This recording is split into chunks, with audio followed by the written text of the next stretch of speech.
Hey toy fans, I'm D21Beast and welcome back to my figure review series here on my YouTube channel. And today we're once again looking at those Marvel Legends figures released by Hasbro. Before you, we've got the Anya Corazon version of Spider-Girl, recently featured in the Spider-Verse storyline. But if you're not familiar with Anya, she did first appear in Amazing Fantasy #1 from 2004, written by Fiona Avery and drawn by Mark Brooks, and at the time she was known as the hero Araña, with a radically different costume than she's got now. After her initial appearance in Amazing Fantasy, she did get a solo series that was eventually cancelled, and she bopped around the Marvel Universe, and eventually landed a Spider-Girl #1 in 2010, with a brand new costume, the one you see here, and a new name when she was officially called Spider-Girl. But really, it's her inclusion in the recent Spider-Verse stories and as a member of the Web Warriors moving forward post-Secret Wars that encouraged me to pick this figure up. I'm a big fan of Spider-Verse and everything it's been doing, and I can't wait to add Anya to my growing collection of Spider-Verse characters. So let's get things started by taking a look at the packaging for this figure.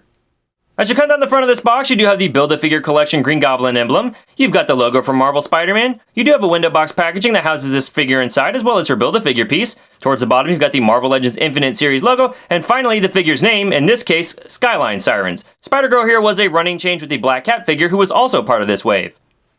And as we flip this package around, you once again have the Marvel Legends logo and the Spider-Man logo there at the top. You've got a bio for the Skyline Sirens. Go ahead and pause now to read that. Coming down the packaging, you do have an image of Spider-Girl and Black Cat. Below them, you've got the Build-A-Figure Green Goblin emblem, and finally a complete lineup of all the figures that were available in this wave. As well as what their Build-A-Figure pieces combined to create, we have an image of Green Goblin there off to the left.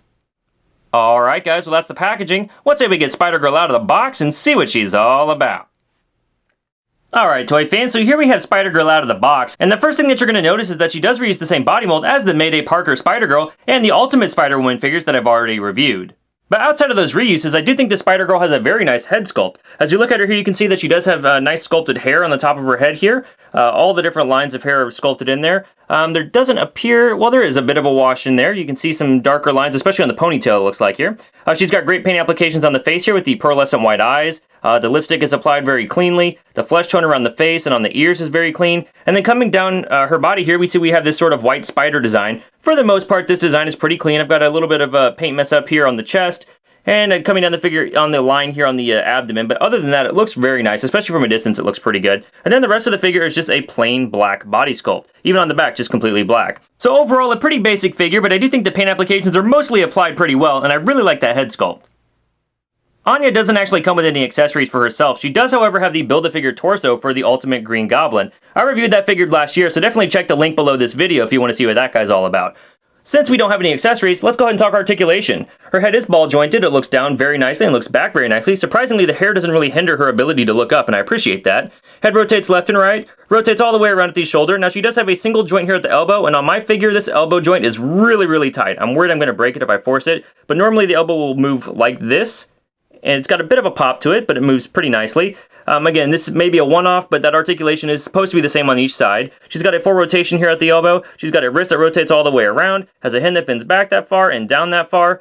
She doesn't have any waist swivel, but she has an ab joint here, or a torso diaphragm joint that allow her to bend forward only slightly and back only slightly, and rotate left and right. She's got a hip joint so her leg can move forward that far, move back not so far, out from the body a little bit better. Full upper thigh rotation, a double jointed knee, and then she's got a rotation here at the boot, and a foot that'll bend forward that far, bend back that far, and she's got that Hasbro ankle pivot. So a decent range of motion overall, but since we're dealing with a spider character here, I do wish she had better articulation in the torso, and double jointed elbows would have gone a long way to help increase the posability of this figure. Height-wise, we can see that this Spider-Girl figure does stand just a little bit over 5.5 inches tall. For some size comparison, here we have Anya Spider-Girl compared to the Ultimate Green Goblin Build-A-Figure from this wave. Here she is compared to some other current female Marvel Legends superhero figures. Here she is compared to the pizza-eating Spider-Man from the Hobgoblin Build-A-Figure series. Hungry? And finally, here she is compared to the 6-inch scale Marvel Legends Infinite series Wolverine. Do I smell pizza? What pizza? Right. Alright toy fans, well that's my review of the Marvel Legends Infinite Series Ultimate Green Goblin Build-A-Figure Wave Spider-Girl figure, released by Hasbro in 2014. Overall, Spider-Girl is somewhat of an ancillary character in the Marvel Universe, at least up until Spider-Verse happened this past year. So if you aren't a fan of the Spider-Verse storyline and haven't really been following Anya's adventures, you may want to go ahead and give this figure a pass. But if you're like me, and eating up everything Spider-Verse related and really enjoying it, you probably want to go ahead and pick up this figure to add her to the rest of your Spider-Verse collection that you may be building.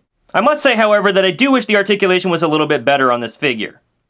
Well, thanks for watching this review, guys. I hope you enjoyed it. If you like what you saw here, please feel free to rate, share, subscribe. Also, be sure to hit me up on Twitter and Instagram at D21Beast. Thanks for watching, and we'll see you next time.